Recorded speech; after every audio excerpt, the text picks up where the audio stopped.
지금 저희가 말씀 나누고 있는 와중에 박범계 전 의원이 아니라 현 의원이 김경준 씨를 면회했어요 오늘. 네. 한번 연결을 시켜서 말씀을 좀 들어보도록 하겠습니다. 박범계 의원님.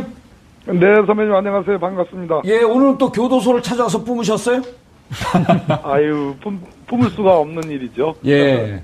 천안교도소 갔다가 거기서 악수만 나누고 이제 청주에 있는 외국인 보호소로 따라가서요. 예. 거기서 1시간가량 특별 면담을 가졌습니다. 예. 오늘 왜 가셨습니까? 정봉주 선배님 때문에 갔습니다. 아유, 진짜 잘 이해가 안 되는데. 오늘 김경준 씨를 면담하고 나와서 여러 기자분들 앞에서 소위 이제 백풀이라는 걸 하면서. 예. 마지막 제 말씀이 정봉주 전 의원께서 이 건으로 실형을 선고받고 만기 출소 안 했냐. 예. 정말 가슴이 미어진다. 예, 그런 얘기를 했고요. 예. 진실을 규명하기 위해서 정말 제가 궁금한 부분이 있었거든요. 그래서 그런 부분을 좀 들어보려고 만났습니다. 예, 무슨 궁금한 점을 여쭤보셨나요? 1시간가량 오로지 BBK 건과 관련해서 거의 다 얘기를 나눴기 때문에 많은 내용의 대화를 했습니다. 예. 제가 저희 방에 오시면 아시겠지만 제 방에 가면 5년 전에 칠판에다가 BBK 개요도를 그려놨습니다. 지금 잘 상세히 그려놨는데요. 예. 나름대로 준비도 하고 파헤쳐보려고 노력을 했는데 제가 갖고 있는 의문점 한 5가지 정도에 대해서 김경준 씨에게 물었고 김경준 씨는 거기에 대해서 속 시원하게 말씀을 했습니다. 다만 이 사건은 아시다시피 2번에 걸쳐서 검찰과 특검 조사가 있었고 무혐의를 이명박 전 대통령에 대해서 했기 때문에 제가 김경준 씨와 약속하기를 소송 기록 일체를 제가 공유하고 예. 그 기록을 다 검토한 뒤에 결론을 내린 다음에 이 부분에 대해서 구체적인 내용을 밝히자 이렇게 되어 있는 상황입니다. 그런데 김경준 씨가 그중에 하나만 좀 미리 말씀을 주시면 김경준 네네. 씨가 BBK와 관련해서 이명박 전 대통령의 것이다라고 하는 것을 입증할 만한 증거를 갖고 있다. 이런 내용의 얘기가 좀 나왔었나요? 본인이 형사 책임이 있다고 한다면 이명박 전 대통령에게 당연히 책임이 있는 것이고 책임을 인정할 수 있는 근거들이 있고 예. 저는 그것을 유죄를 인정할 수 있는 근거들로 저는 해석을 했고요. 예. 또 결정적인 근거도 하나 갖고 있다. 그것은 다스의 투자금과 그것이 190억 원입니다. 190억 원이죠. 그중에 140억 원이 돌려지는데요. 예. 그 140억 원의 투자금 반환과 관련해서 결정적인 근거를 갖고 있고 그건 서류이고 이명박 전 대통령도 관련이 있는 내용이다. 이런 얘기입니다. 상당히 충격적인 내용이고 무언가 좀 밝혀질 것 같은 그런 조짐이 보이는데요. 그런데 원래 형법상에 강제 출국을 할 수 있는 조항이 있지만 만기 출소하고 나온 특히 이제 10년 가까이 형을 살았는데요. 강제 출소시키는 것은 조금 이례적이지 않나요? 일단 저는 어제 제가 트위터에는 강제 추방을 하면 안 된다라는 글을 올렸는데요. 오늘 가서 만나보니까, 일단 강제 추방은 아니고 정확한 표현은 강제 퇴거 명령입니다. 법무부 장관이 하는 것이고요. 강제 퇴거. 예, 강제 퇴거. 예. 출입국관리법 46조에 근거하는 것이고요. 예.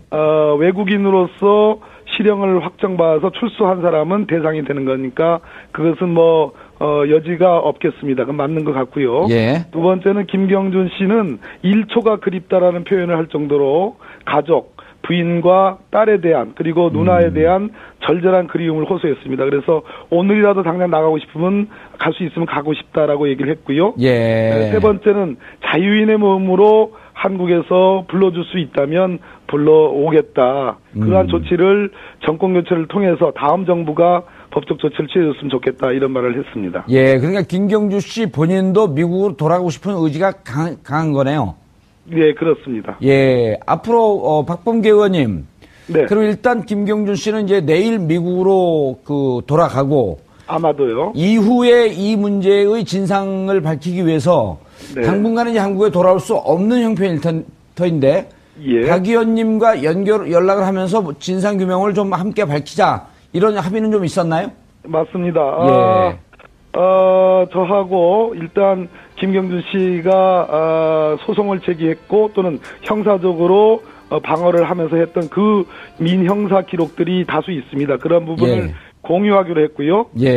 그리고 김경준 씨와 김경준 씨의 어머니 등과 수시로 연락을 해서 전체적인 법률적 검토를 한 뒤에 이 진상규명의 절차를 어떻게 밟아갈 것인지를 강구하기로 그렇게 약속을 했고, 김경준 씨는 돌아가면 본인이 선택하는 언론과 인터뷰를 할 계획을 갖고 있다고도 얘기를 했고, 진상규명에 대한 의지를 분명하게 밝혔습니다. 예, 박 의원님 세월이 좀 지났지만 김경준 씨 구속됐을 때 김경준 씨 어머니께서 언론과 인터뷰를 하면서 우리 아들이 죄가 있으면 MB는 왜 죄가 없냐 하면서 우는 대목이 좀 기억이 나는데요. 네, 생생합니다. 예, 지금 뭐 어머니 건강은 좀 어떠신가요? 어머니와 관련해서는 이 얘기가 가장 중요했습니다. 본인이 검찰 수사에서 진술을 바꿔서 협조할 수밖에 없었던 것은 자기 처와 그리고 누나 에리카 김에 대해서 한 협박, 그리고 본인의 김경준 씨 본인의 형과 관련돼서 뭔가 회유가 있었다, 검찰에서. 그 두 가지를 얘기하면서 특히 어머니가 누나를 어떻게 할래? 라는 그 대목, 누나는 살려야 되지 않겠느냐. 라고 하는 그 대목에서 울었습니다. 제 앞에서. 정말 그 대목은 진실이 아니고서는 그것은 전혀 뭐 다르게 생각할 수가 없는 그런 장면이었습니다. 예, 그때 당시에 누나도 기소할 것 같이 검찰이 입장을 표명했다 결국은 기소를 하지 않았었죠. 그렇습니다. 그 부분을 회유라고 표현을 했고 협박이라고 표현을 했습니다. 알겠습니다. 박범계 의원님 시간 내주셔서 감사하고요. 앞으로 진실을 밝히는데 중간에서 역할을 좀 해주시길 바라겠습니다. 네, 감사합니다. 예, 감사합니다. 꽤 짧은 시간인데 최진봉 교수님.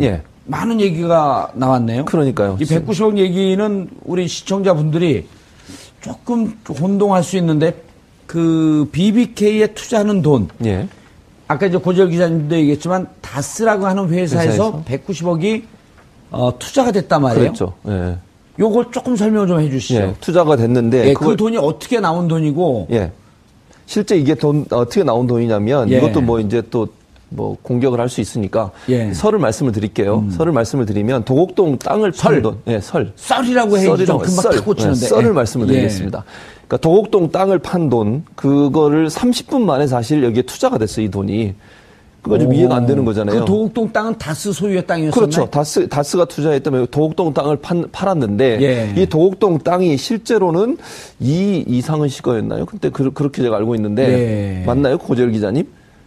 제가 알기로는 그렇게 알고 있는데, 틀릴 수도 있습니다. BBK 전문가 기자라고 할지 모르겠지만. 어쨌든 그래서. 일단 의혹이니까요. 그러니까 MB가 이명박 전 대통령과 관련돼 있는 땅을 판 돈으로 30분 만에 BBK에 투자가 된 거죠, 이 돈이. 형 이상은과 처남. 공동명의로 되어 있던 땅이죠. 그러니까 사실은 좀 의혹이 생기는 거죠. 이 돈이 어떻게 갑자기 돈 팔아서 30분 만에 이 돈이 BBK에 투자가 되고 거기서 또 지금 말씀하신 박범계 의원 얘기를 들어보면 그중에 일부를 돌려준 거잖아요. 지금 이명박 전 대통령한테. 그러니까 투자된 돈이니까 돌려준 거 아니겠습니까?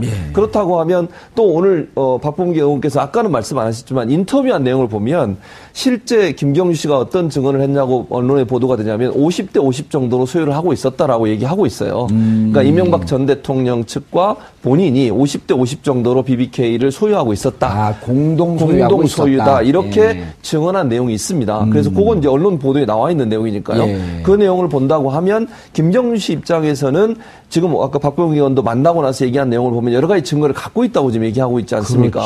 근데 사실은 특검이나 검찰, 당시의 특검이나 검찰 수사에서는 새로운 권력이잖아요. 이명박 전 대통령이 취임을 바로 앞둔 상태에서 조사가 이루어졌기 때문에 제대로 조사가 안 이루어졌을 가능성이 있고 그렇다고 하면 이런 여러 가지 정황들이나 김경준 씨가 제시하는 여러 가지 증거로 채택되지 않았을 가능성도 충분히 우리는 고려해 볼 수 있는 거죠.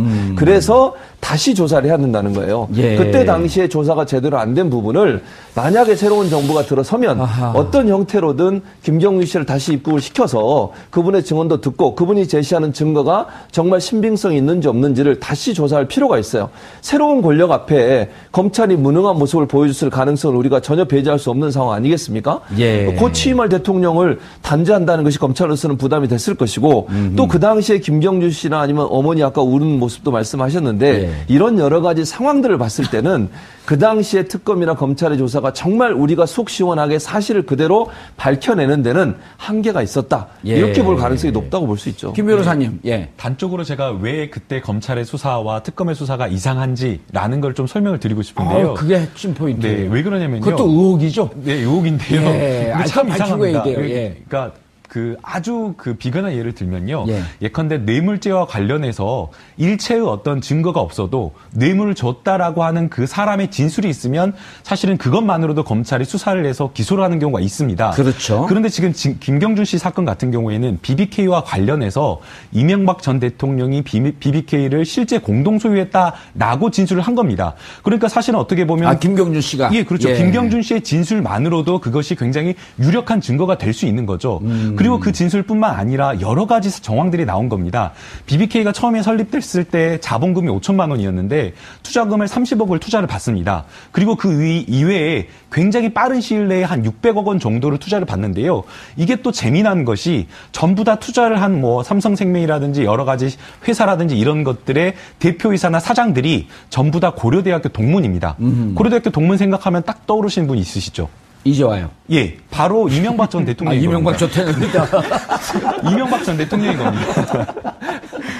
예, 그러니까 이재화만 생각이 나, 이재화 변호사만 생각이 나고 이명박 대통령 고대 출신인 겁니다. 왜냐면 우리 청취자분들이요. 고대 동문에 대해서 박지 않기 때문에 잘 몰라요. 예, 물론 이것만으로는 의혹이 아닐 수 있다라고 이야기를 할 수가 있는데 BBK의 심택이라는 회사가 투자를 하고 투자금 30억을 돌려받지 못합니다. 그 과정에서 그 심택이라는 회사가 돌려받기 위해서 김경준 씨에게 고소를 하고 가압류를 하는데요. 이때 단순하게 김경준 씨에게만 고소를 한 것이 아니라 바로 당시에 이명박 전 대통령에게도 함께 고소를 하고 가압류 결정도 이명박 전 대통령의 재산에도 가압류가 된 겁니다. 그런데 우리가 가압류를 할 때 그냥 가압류가 되는 것이 아니고요. 변호사가 가압류를 받을 때 다 사안을 파악을 합니다. 그러면 이것은 이 사람한테 가압류를 해도 되겠다라고 하면서 가압류 신청서를 넣게 되는 거고요. 또 역시 법원도 마찬가지로 법원에서도 이것도 이유가 된다라고 판단을 한 겁니다. 그러니까 1차적으로 이미 심택에서 어떤 사실관계를 가져왔을 때에 심택을 대리한 변호사가 한 번 판단을 한 거고 그다음에 그 판단 한 번을 더 거쳐서 법원에서도 이것은 이유가 된다라고 판단을 한 것이죠. 그러니까 심택이 BBK라고 하는 회사에 30억을 투자를 하는데 아니죠. 투자를 했는데 투자금을 30억을 돌려받지 못한 겁니다. 그러니까 일부만 돌려받고. 심택이 BBK에다 투자를 했는데 BBK가 보니까 사업이 잘 안 되고 좀 이상한 것 같아. 그래서 그럼 다 그 BBK에다가 돈을 돌려주십시오. 그러면은 BBK에다가 돌려달라고 가압류를 요청하면서 가압류를 해야 되는데 BBK뿐만 아니라 이명박 전 대통령에게도 돌려달라고 가압류 요청을 하는 거예요. 맞습니다. 누가 봐도 이상한 거란 말이에요. 거죠. 전혀 관계가 없다고 했는데. 네. 근데 거기서 이제 하나 빠진 게 있어요. 이명박 전 대통령한테 재산에 가압류를 하는데 법원에서 처음엔 안 받아줘요. 그러면서 뭐라 그러냐면 그 심택 변호사한테 BBK와 이명박이 관련 있음을 소명하라. 그럼 두 번째는 받아줘요. 소명이 된 거예요. 그렇죠. 예. 그럼 법원에서는 BBK와 이명박이 관련이 있다고 본 거죠. 맞습니다. 그다음에 이제 그게 더 전부가 아니라요. 그다음에 이제 BBK와 LEK 뱅크라고 하는 이 회사. 이제 또 복잡해지기 시작해요. 그러니까 LEK 뱅크가 결국에는 주가 조작을 한 주요한 그 회사입니다. 그렇죠. LEK 뱅크가 결국에는 주가 조작을 한 그 회사인데요. 이 LEK 뱅크는 김경준 씨와 이명박 대통령이 공동 지분 30억 원씩을 약 30억 원 가량을 투자해서 출연을 해서 투자한 회사입니다. 그런데 이 BBK와 LEK 뱅크스라는 이 회사가 BBK와 같은 건물, 같은 사무실을 쓴 겁니다. 그것만으로도 또 이상한 거죠. 그 다음에 이제 이 LEK 뱅크스라는 그 회사에서 이명박 전 대통령의 당시에 이제 회장을 할 때에 비서를 했던 사람이 이명박 전 대통령의 그 국회의원 할 때의 후보자 시절에 굉장히 측근이었던 비서가 거기에 또 비서로 들어가는데요. 이분이 이제 검찰 조서에서 이렇게 이야기를 합니다.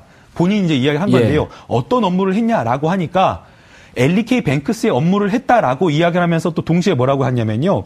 BBK와 관련된 투자 업무와 관련된 서면 작성도 함께 했다라고 이야기를 하는 겁니다. 그럼 LKE와 BBK는 같은 회사였었다 이렇게 증언한 거네요?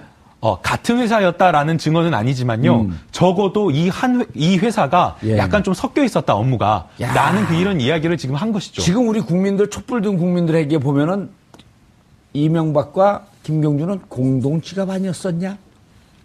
라는 이런 의혹을 가질 수 있는. 그렇죠. 그러니까 가장 이제 이 사건을 이렇게 간단하게 이해하는 그림은 그렇습니다. 뭐냐면 지금 최순실 국정농단 사건 때 박근혜 전 대통령의 논리가 다 엮은 거고 나는 전혀 몰랐던 일이다. 최순실은 잘못한 일이 있을지언정 나는 몰랐던. 나하고 무관한 거다. 난 그렇죠. 내 주머니에 돈 한 푼 들어온 거 있냐. 정확하게 그 논리로 그때 이명박 전 대통령은 본인과 BBK를 분리했던 것이고. 그렇게 설명했죠. 그렇죠. 그것을 다 받아들여가지고 됐는데 이제 이 이명박 전 대통령의 설명을 들어보면은 나중에 그러니까 자기가 이 김경준과 무관하다는 것을 설명해야 되잖아요. 근데 그 논리를 따라가 보면 어떻게 되냐면 나는 세상의 천하의 바보입니다가 돼요. 김경준한테 속았다. 그렇죠. 근데 어떤 식으로 속았다가 되냐면 이를테면은 BBK 설립은 1999년 4월이에요. 그런데 그 설립 때는 자기가 김경준을 몰라야 돼. LK이뱅크만 알아야 되니까 LK이뱅크가 2000년 2월 18일에 설립된 회사인데 김경준에 대해서 본인은 그래서 2000년 1월에 알았다고 그래요. 근데 그 이후에 설립하고 난 이후에 그러니까 LK이뱅크 설립 한 달 전쯤이죠. 그때 알았다고 그러는. 그러니까 뭐냐면 한 달 만에 같이 설립해가지고 30억 원을 낸 회사를 같이 했다는 그 얘기가 되는 거잖아요. 이를테면. 그리고 진짜 바보 맞네. 그렇죠. 그러니까 그때만 바보가 아니라 그리고 그 뒤에 보면은 이제 이 주가 조작을 통해서 나스, 심택 그리고 심지어 동창인 하나은행 김승유 행장까지도 5억 이렇게 손해를 보지 않습니까? 그런데 자기 주변이 초토화되는 동안에 자기는 또 몰랐던 일이라고 그러고요. 그리고 그 다음에 이런 이제 문제가 되는 회사들이 뒤에 청산되는데 그 청산 과정까지도 김경준 씨한테 맡겨요. 그리고 나중에 이것에 대해서 김경준 씨한테 나도 속았다. 소송을 제기하는데 그게 2004년이에요. 다른 사람들은 이미 다 2002년 그때 이미 다 문제가 됐는데 돈을 다 뺐고. 그러니까 이제 그 소송에 대해서는 사실 이제 다 알리바이용 소송이라고만 얘기를 하는데 뭐 어쨌든 이제 이런 일련의 과정으로 정말 지금의 사건 최순실 박근혜 사건과 너무 유사하네. 그렇죠. 세월이 지나서 보니까 10년 전에는 무죄였고 지금은 유죄가 돼서 탄핵까지 된 그때는 사건. 그때는 맞고 지금 틀리다가 아까 이제 고재일 기자님께서 이명박 곧 넘어가기 전에 LKE라고 하는 회사를 이명박과 김경준이 같이 그 회사를 만들었다 그랬잖아요. 공동 출자를 했다. 공동 출자인데 L은 이명박의 L입니다. K는 김경준의 K. E는 에리카의 E에. 이렇게 되면 같은 회사죠, 이게. 아니, 좀 뒤에 명함 보세요, 명함. 이명박 회장 대표이사하고 BBK 투자자문회사 LK이뱅크, 이뱅크 증권 주식회사. 저 명함을 저게 증거로 그때 나왔었거든요. 저 친구가 제출한 거죠. 이명박 대통령 친구가. 그랬었죠. 근데 저것도 부인했잖아요. 그리고 뭐라고 부인했어요? 저거는 진짜? 그냥 뭐 자기 속아서 했다 그랬죠. 그러니까 아까 지금 말씀하신 김경준, 그렇죠. 김경준한테 속아서 자기는 이름만 대줬다 이렇게 얘기했지 저건 상관없다고 얘기하고요. 또 한 가지 광운대학교 강연 아시잖아요. 비디오. 거기서도 보면 본인이 2000년도에 와서 BBK라는 투자 자문회사를 설립했다고 발언하고 있고요. 거기서. 그러니까 나경원 의원이 그러잖아요. 주어가 빠졌다. 그렇죠. 근데 얘기한 사람이 자기 아니겠습니까? 그걸 뭐 본인이 그렇게 얘기하는데 얘기하면서 내가 만들었다고 하는데 나란 말을 안 했다고 해서 그게 그렇다고 얘기하면 조금 이해가 안 되는 거죠. 고재일 기자님도 그래서 그런 부분을 좀 들어보려고 만났습니다. 무슨 궁금한 점을 여쭤보셨나요? 1시간가량 오로지 BBK 건과 관련해서 거의 다 얘기를 나눴기 때문에 많은 내용의 대화를 했습니다. 제가 저희 방에 오시면 아시겠지만 제 방에 가면 5년 전에 칠판에다가 BBK 개요도를 그려놨습니다. 지금 잘 상세히 그려놨는데요. 나름대로 준비도 하고 뭐 파헤쳐 보려고 노력을 했는데 제가 갖고 있는 의문점 한 5가지 정도에 대해서 김경준 씨에게 물었고, 김경준 씨는 거기에 대해서 속 시원하게 말씀을 했습니다. 다만 이 사건은 아시다시피 2번에 걸쳐서 검찰과 특검 조사가 있었고 무혐의를 이명박 전 대통령에 대해서 했기 때문에 제가 김경준 씨와 약속하기를 소송 기록 일체를 제가 공유하고 그 기록을 다 검토한 뒤에 결론을 내린 다음에 이 부분에 대해서 구체적인 내용을 밝히자 이렇게 되어 있는 상황입니다. 그런데 김경준 씨가 그중에 하나만 좀 미리 말씀을 주시면 김경준 씨가 BBK와 관련해서 이명박 전 대통령의 것이다라고 하는 것을 입증할 만한 증거를 갖고 있다. 이런 내용의 얘기가 좀 나왔었나요? 본인이 형사 책임이 있다고 한다면 이명박 전 대통령에게 당연히 책임이 있는 것이고 책임을 인정할 수 있는 근거들이 있고 저는 그것을 유죄를 인정할 수 있는 근거들로 저는 해석을 했고요. 또 결정적인 근거도 하나 갖고 있다. 그것은 다스의 투자금과 그것이 190억 원입니다. 190억 원이죠. 그중에 140억 원이 돌려지는데요. 그 140억 원의 투자금 반환과 관련해서 결정적인 근거를 갖고 있고 그건 서류이고 이명박 전 대통령도 관련 있는 내용이다. 이런 얘기입니다. 상당히 충격적인 내용이고 무언가 좀 밝혀질 것 같은 그런 조짐이 보이는데요. 그런데 원래 그 형법상에 강제 출국을 할 수 있는 조항이 있지만 지금 저희가 말씀 나누고 있는 와중에 박범계 전 의원이 아니라 현 의원이 김경준 씨를 면회했어요 오늘. 한번 연결을 시켜갖고 말씀을 좀 들어보도록 하겠습니다. 박범계 의원님. 네, 선배님 안녕하세요. 반갑습니다. 오늘 또 교도소를 찾아와서 뿜으셨어요? 아유, 뿜을 수가 없는 일이죠. 천안교도소 갔다가 거기서 악수만 나누고 청주에 있는 외국인 보호소로 따라가서요. 거기서 1시간가량 특별 면담을 가졌습니다. 오늘 왜 가셨습니까? 정봉주 선배님 때문에 갔습니다. 아유, 진짜 잘 이해가 안 되는데. 오늘 김경준 씨를 면담하고 나와서 여러 기자분들 앞에서 소위 이제 백풀이라는 걸 하면서 마지막 제 말씀이 정봉주 전 의원께서 이 건으로 실형을 선고받고 만기 출소 안 했냐. 정말 가슴이 미어진다. 그런 얘기를 했고요. 진실을 규명하기 위해서 정말 제가 궁금한 부분이 있었거든요. 만기 출소하고 나온 특히 이제 10년 가까이 형을 살았는데요. 강제 출소시키는 것은 조금 이례적이지 않나요? 일단 저는 어제 제가 트위터에는 강제 추방을 하면 안 된다라는 글을 올렸는데요. 오늘 가서 만나보니까, 일단 강제 추방은 아니고 정확한 표현은 강제 퇴거 명령입니다. 법무부 장관이 하는 것이고요. 강제 퇴거. 강제 퇴거. 출입국관리법 46조에 근거하는 것이고요. 외국인으로서 실형을 확정받아서 출소한 사람은 대상이 되는 거니까 그것은 여지가 없겠습니다. 그건 맞는 것 같고요. 두 번째는 김경준 씨는 1초가 그립다라는 표현을 할 정도로 가족, 부인과 딸에 대한 그리고 누나에 대한 절절한 그리움을 호소했습니다. 그래서 오늘이라도 당장 나가고 싶으면 갈 수 있으면 가고 싶다라고 얘기를 했고요. 세 번째는 자유인의 몸으로 한국에서 불러줄 수 있다면 불러오겠다. 그러한 조치를 정권교체를 통해서 다음 정부가 법적 조치를 취해줬으면 좋겠다. 이런 말을 했습니다. 그러니까 김경준 씨 본인도 미국으로 돌아가고 싶은 의지가 강한 거네요. 그렇습니다. 앞으로 박범계 의원님.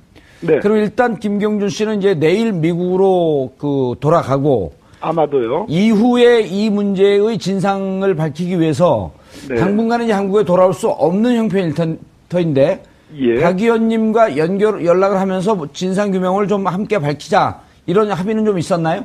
맞습니다. 저하고 일단 김경준 씨가 소송을 제기했고 또는 형사적으로 방어를 하면서 했던 그 민형사 기록들이 다수 있습니다. 그런 부분을 공유하기로 했고요. 예. 그리고 김경준 씨와 김경준 씨의 어머니 등과 수시로 연락을 해서 전체적인 법률적 검토를 한 뒤에 이 진상규명의 절차를 어떻게 밟아갈 것인지를 강구하기로 그렇게 약속을 했고, 김경준 씨는 돌아가면 본인이 선택하는 언론과 인터뷰를 할 계획을 갖고 있다고도 얘기를 했고, 진상규명에 대한 의지를 분명하게